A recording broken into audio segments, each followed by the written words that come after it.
The views and comments of the hosts and guests are not necessarily those of the station.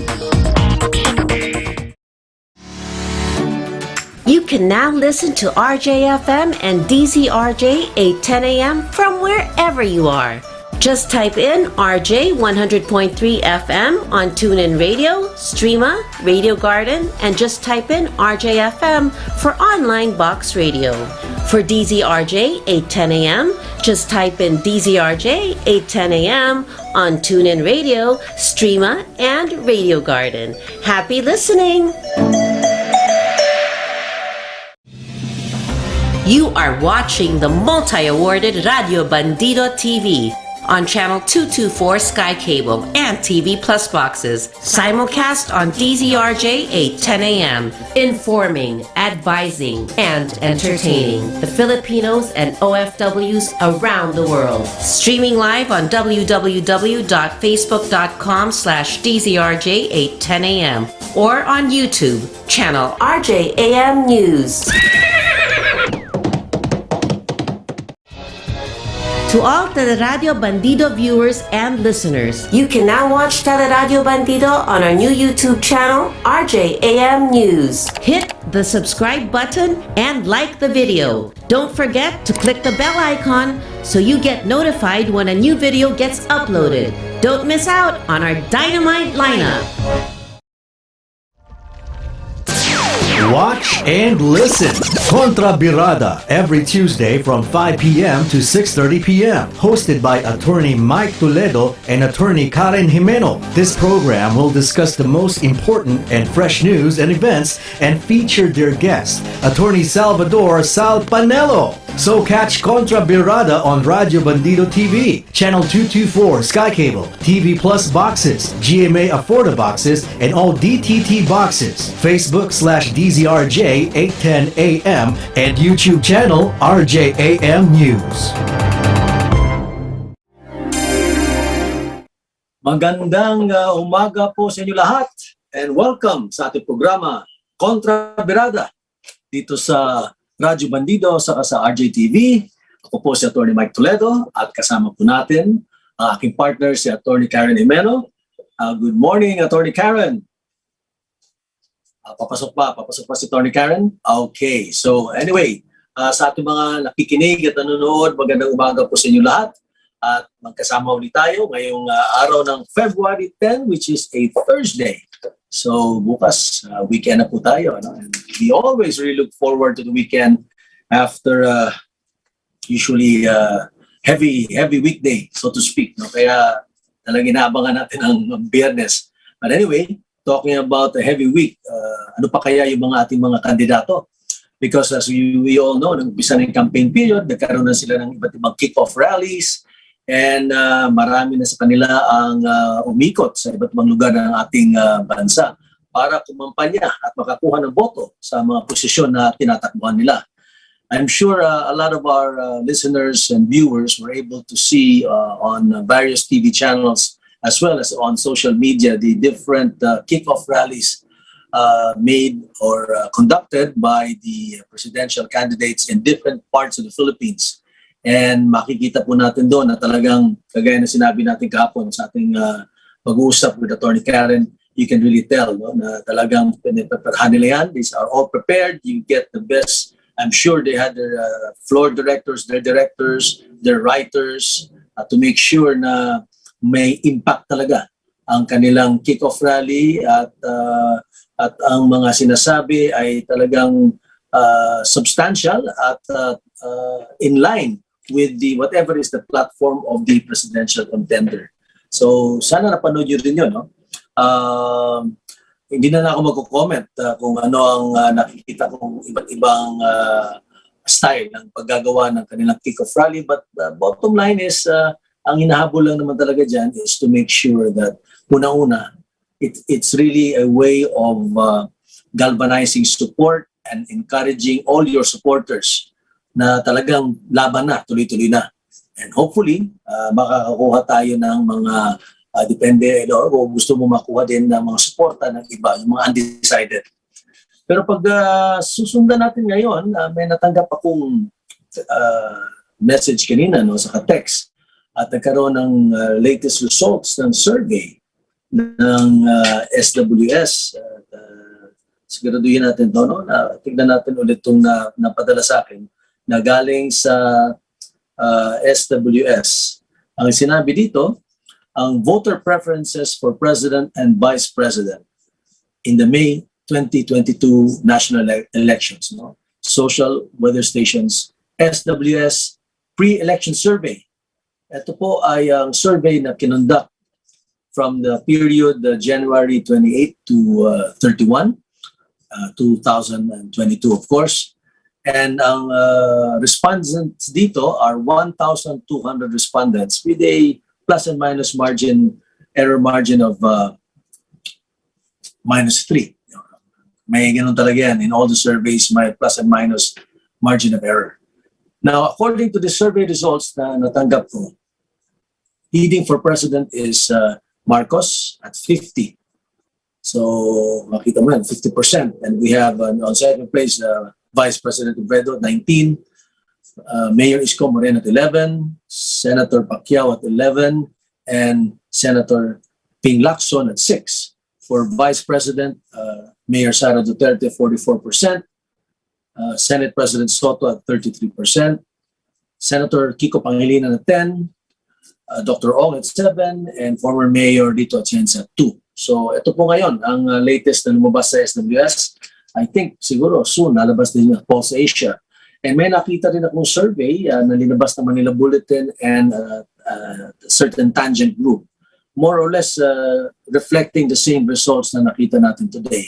So makikita niyo po talaga na may trend na, and so far makikita natin na nangunguna talaga ang tandem nila Senator BBM at ni Mayor Inday Sara. Of course, matagal pang eleksyon, and as they say in politics, even 1 or 2 weeks is an eternity. So ibig sabihin po, hindi pa rin tayo nakakasigurado, pero yan po ang trend. Pero sa aking pananaw, kung by latter part of February, this is my personal opinion, and of course, everybody or anyone can disagree, pero sa aking pananaw, pag bandang latter part of February, early March, at ganito pa po ang trend, medyo mahirap na po. Judging from experience, judging from empirical data. So abangan na po natin. Maganda po sana kung mapanayam natin si Secretary Sal Panelo, but I'm sure very busy siya ngayon sa pag-iikot. No? Kasi siya ay tumatakbong senador. Alam naman po natin yan. But it would have been good to ask him a number of questions maybe later on. Baka makasama siya o baka bukas na. Kasi siyempre nakikita naman natin na hanggang ngayon, ang ating Pangulo, si President Duterte, ay wala pa rin ini-endorsong kandidato.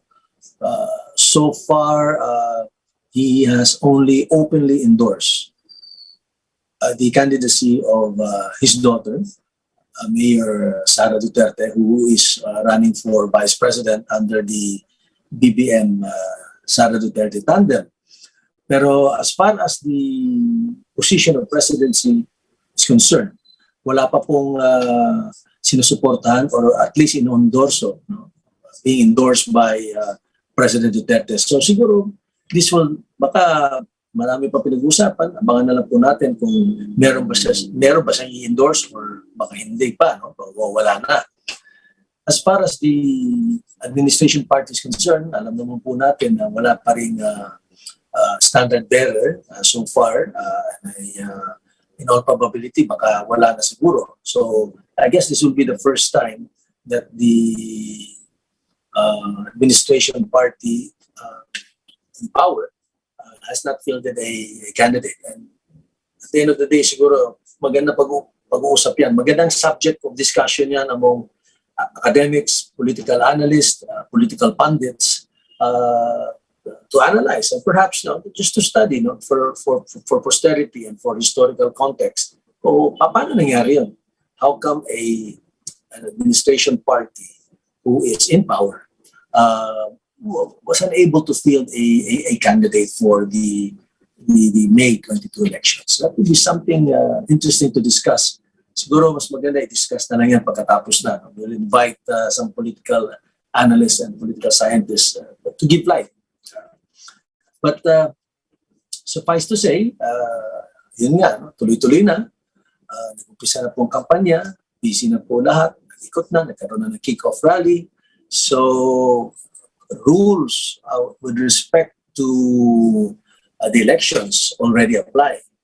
At kagaya ng sinabi ng ating dating panauhin, si Director Jimenez ng COMELEC, also the spokesman of the COMELEC, sinabi niya prior to the campaign period, the official campaign period, the candidates can actually do whatever they want, more or less, no? As far as advertising is concerned, media time is concerned, distribution of paraphernalia or the posting of paraphernalia in whatever platform or whatever venue is concerned. But now, since tayo po ay nag-umpisa na po officially ang campaign period,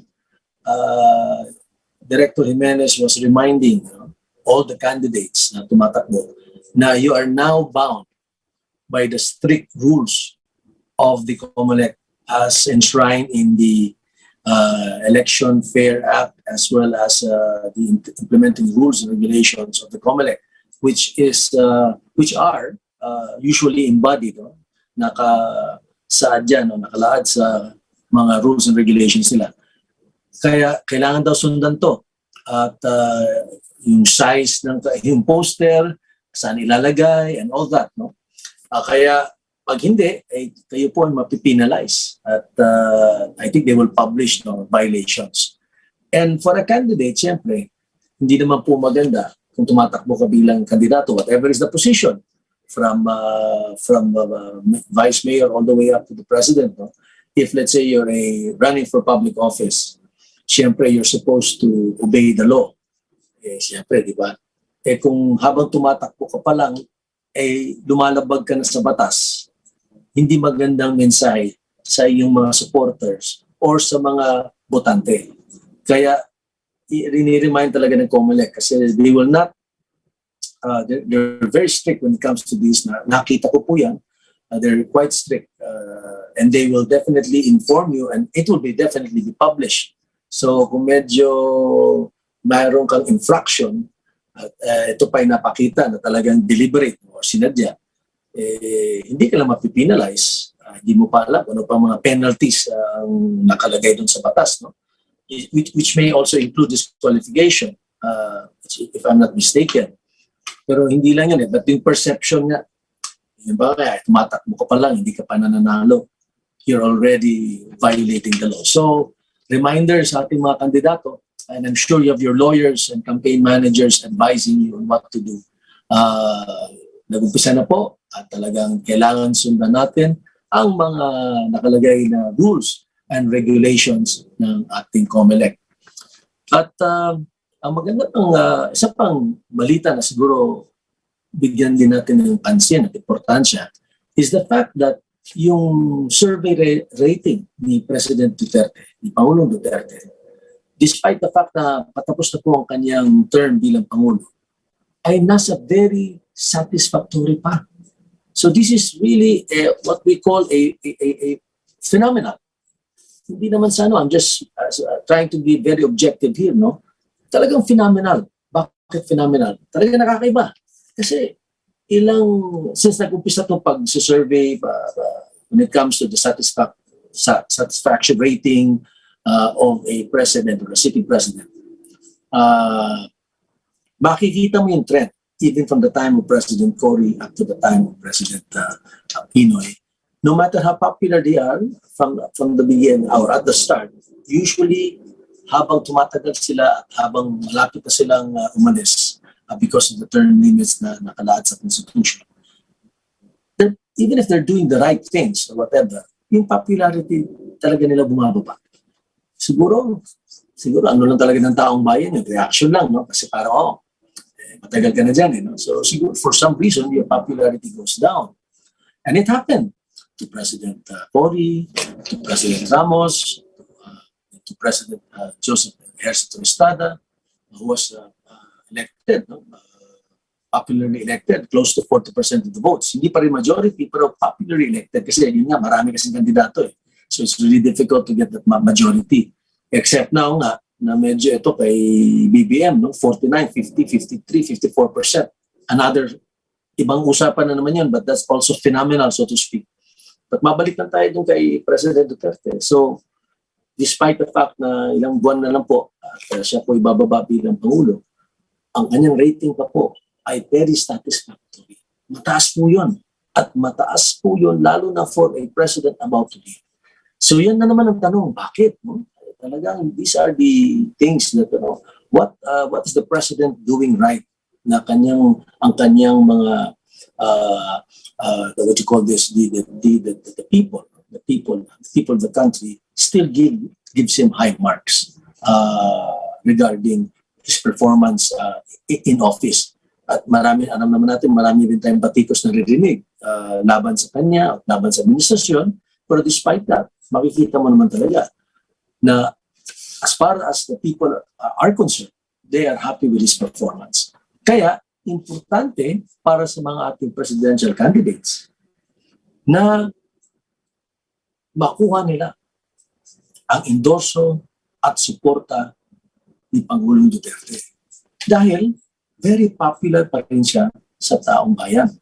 So, if you get his support and endorsement, while it may not translate to 100%, siyempre, alam naman natin, hindi naman 100% porque sinuportahan ka ng kanino man, no matter how popular, na magta-translate yan into 100% votes. Pero magta-translate yan ng malaking bagay, no? Ng malaking, hindi man 100%, but it's going to be a substantial amount na makakatulong sa iyo. Lalo na kung ang labanan ay magiging magkalapit na. Hindi natin malalaman, no? Because things will still change as we move on getting closer to election day.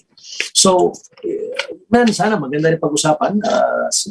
Pag makasama natin, mapanayan natin si Secretary Sal perhaps today or tomorrow, or my partner, si Atty. Karen, maganda din siguro pag-usapan yan. But anyway, bago tayo magpatuloy, we'll take a short break and babalik po kami at tuloy-tuloy natin pag-usapan ang mga iba't ibang issue na hinaharap natin. So huwag po kayong malis, don't go away, stay with us. Serbisyo publiko ba ang hanap mo?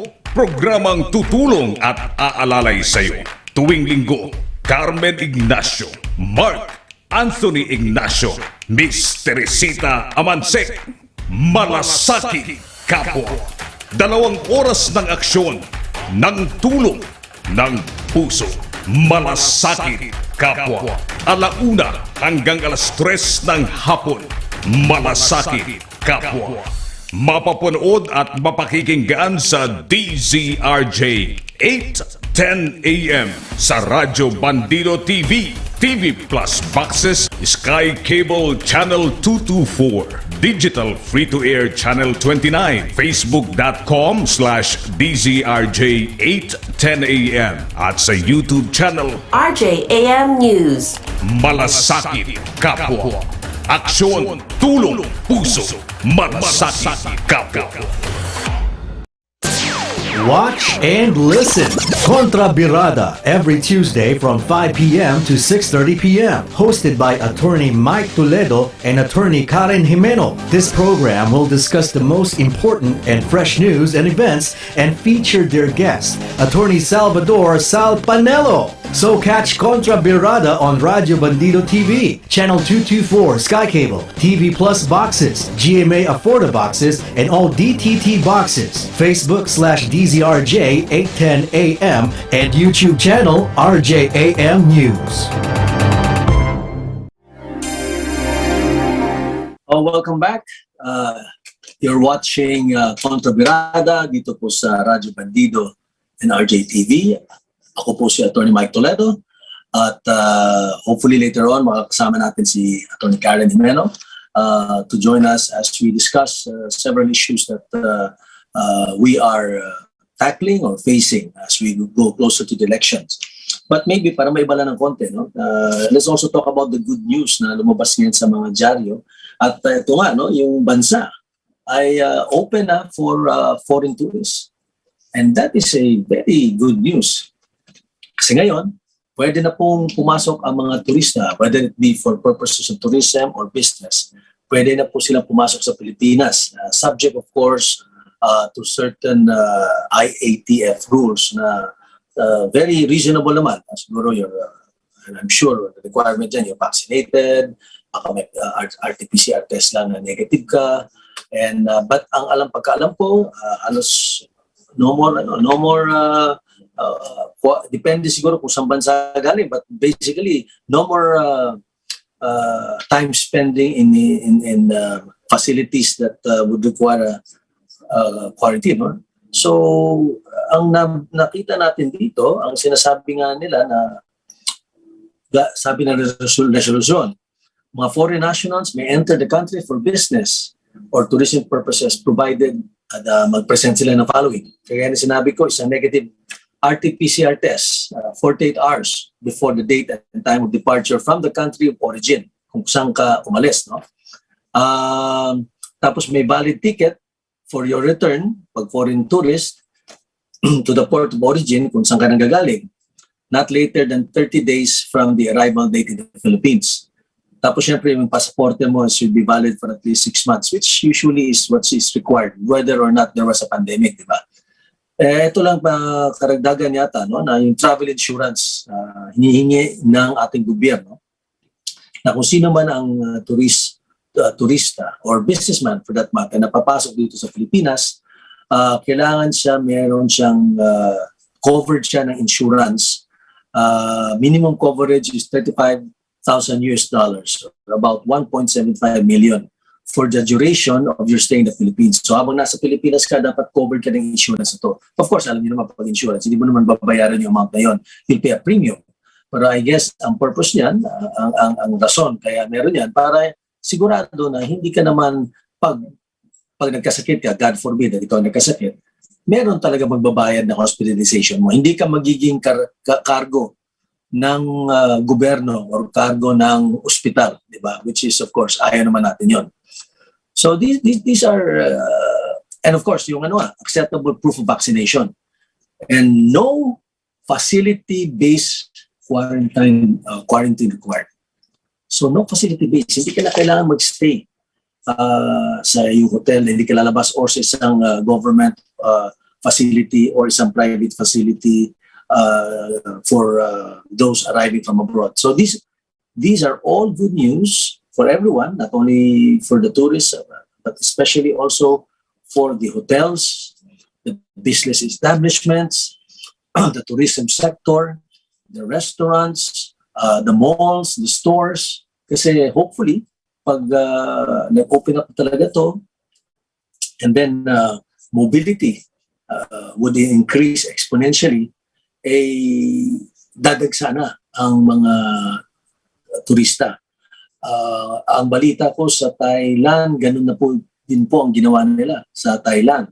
Sa Singapore, I think ganon, but depende din sa country of origin. I think there are certain countries that they would still require you, kung magagaling kasi isang bansa, no? Pupunta ka sa Singapore. There are some countries na the Singaporean government would still require you to go spend a few days in quarantine. Hindi ko alam yung exact kung ano yung mga bansang yon at kung ilang araw, but yun ang mga distinction. In our case, it is very clear, seeing the IATF resolution na hindi na required. Kaya we are hoping, and even Secretary Berna Puyat, who I tip my hat off to Secretary Berna, she's doing a yeoman's job. She's doing a great job leading the Department of Tourism during this period of the pandemic, and of course during this crisis, no? In ensuring na napoprotektahan yung ating tourism sector. Kasi isa po sa pinaka-importanting sector yan, alam naman po natin ang laki ng na-employ within the tourism sector. Alam po din po natin na malaking dollar earner yan, ang ating tourism and services sector. At it's good to know that Secretary Berna is really doing everything she can to make sure na nabibigyan ng tugon at pansin ang sector na ito. Kaya tuwan-tuwa siya nung nalaman niya itong development na ito, because this will definitely encourage a lot of our foreign tourists to come into the Philippines. And if they come in, alam naman po natin ang ibig sabihin nun. At sana nga po, ang dasal nga po natin ay tuloy-tuloy na talaga to, di ba? We will wala na sanang aberya na mag-open up na yung economy, magpapasukan ng mga businessmen as well as tourists, mag-fully open up. Balita ko nga, di ba? Alert level 1 na tayo. So there are a lot of big improvements if that is the case. And balita ko rin, a lot of the OCTA, yung nag-conduct ng survey, at sinabi nila na a number of highly urbanized cities in Luzon, nagbabaan na rin yung COVID rates. No? Na-mention nila yung Baguio, Angeles, Dagupan, etc. And of course, alam naman natin dito sa NCR o sa Metro Manila, nagbabaan na rin po ang rates as far as the COVID is concerned. So these are all good signs at talagang mating dasal dyan. We all hope that with all these good developments in terms of the OCTA, DOH data na binibigay sa atin at bumababa na nga yung mga infection at yung data na rin na binibigay ng mga ospital na hindi na napupuno, hindi na na-overwhelm ang ating mga ICU beds o yung mga regular beds. Yung pagbubukas na ng ekonomiya, pagbubukas ng mga tindahan, sana tuloy-tuloy na talaga to para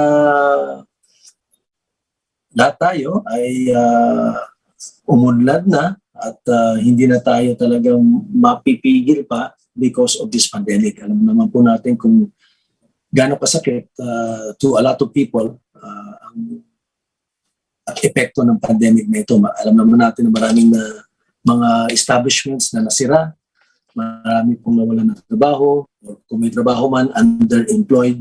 In other words, masyadong mababa yung position nila sa qualification nila, unemployment. Maraming mga, lalo na yung mga tinatawag na medium and small scale industries na they were doing well before the pandemic. And a lot of our industries, more than 90% of the industries in the Philippines come from the medium and small scale. And if I'm not mistaken, even in terms of employment, a big percentage, a huge percentage of employment nanggagaling po dito sa mga industriya na ito.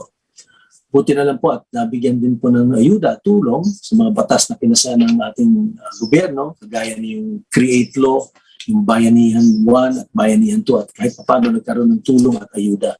At pagbibigay din ng konting break sa mga negosyante, etc. etc. Pero that's another topic. Pwede natin pag-usapan, bibita tayo ng eksperto na pwede pag-usapan ng mga batas na yan na nakatulong para tayo maka-survive dito sa pandemic nito.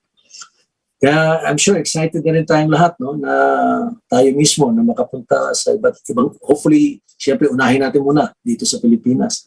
Makabisita tayo sa ating mga favorite place. Una-una, makauwi tayo sa ating mga probinsya. Ako gusto ko na magbakasyon at pumuntang Bohol at mabisita rin ng Bohol because kaya tinamaan nga malaking damage na nangyari because of Typhoon Odette o Super Typhoon Odette. So gusto kong bisitahin at baka tingnan natin kung ano pang tulong magbibigay natin sa aming grupo, sa MVP group o sa personally sa mga kakilala ko. At at the same time, aminin ko naman, mag-enjoy dun sa Panglao Island. Maraming magagandang resort sa Bohol. Bohol is one of the best places to really enjoy your vacation. Lalo na dun sa island of Panglao. I'm sure marami na sa inyo nakapunta doon. Ang buhangin, maganda rin.